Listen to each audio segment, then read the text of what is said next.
আজি মই ভিডিঅ'টো বাৰীখনৰ পৰা আৰম্ভ কৰিলোঁ। একেবাৰে সৰু বাৰী, আমাৰ মাটি যিহেতু কম, তাতে অকণমান কৰি খেতি কৰি খাওঁ। ইফালে মূলা লগাই লৈছোঁ, দেখিছেনে মূলাবোৰ খাবলৈ হৈ গৈছে। এয়া মই সেইবুলি ইমান উঠাই ল'ম, আৰু সৰু হৈ থাকোঁতেই খাবলৈ ভাল নহয় জানো, বেছি ডাঙৰ হৈ গ'লে খাবলৈ ভাল নালাগে। সেয়ে মই উঘালি লৈছোঁ। বৰষুণ পৰি গোটেইখিনি পেলাই দিলে, দেখিছেনে। এতিয়া মই এইখিনি উঠাই ল'লোঁ। আৰু এয়া ভেন্দি গছবিলাক একেবাৰে হাউলি গৈছে, ক'ৰবাত এজোপা এটা দুটাকৈ লাগি আছে। খাবলৈ হয় বাৰু, তেনেকেই এটা দুটাকৈ ওলাই থাকে। এয়া মই ছিঙি ল'লোঁ ভেন্দিকেইটা। এইফালে মূলাখিনি ধুই মই ধুনীয়াকৈ চাফা কৰি থৈ লৈছোঁ। এইফালে মই বেচনত বোৱাই পেলাই বনাম মই ভেন্দি, যিহেতু ভেন্দি এনেকৈ খুব খাই ভাল পাওঁ। মই ফালি লৈছোঁ, ফালি পেলাই এনেকৈ বোৱাই তেলত দি লৈছোঁ, দেখিছেনে। এইখিনি মই ফ্ৰাই কৰি ল'ম। এনেকৈ খালে খুব ভাল লাগে, ইভাগেও ভাল লাগে, কিন্তু মই বেচনত দিও খাই ভাল পাওঁ। এয়া মোৰ ফ্ৰাই কৰি হৈ গ'ল।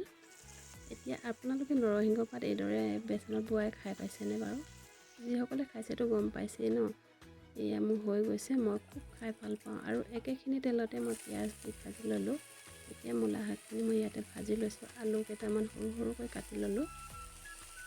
এইখিনি লৰাই নিমখ হালধি দি ঢাকনখন দি সিজিবলৈ দিম।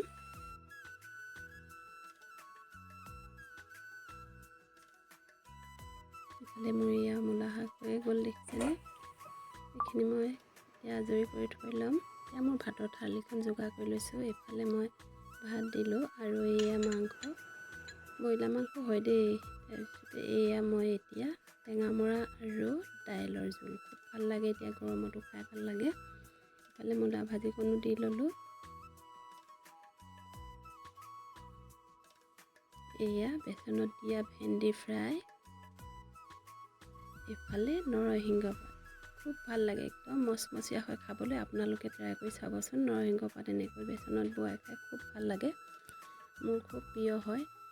আৰু মোৰ থালিখন আজি এনেকৈ ৰেডি কৰি ল'লোঁ। মোৰ ভিডিঅ'টো চাই আপোনালোকে কেনে পালে বাৰু? যদি ভাল পালে প্লিজ লাইক কমেণ্ট কৰিবলৈ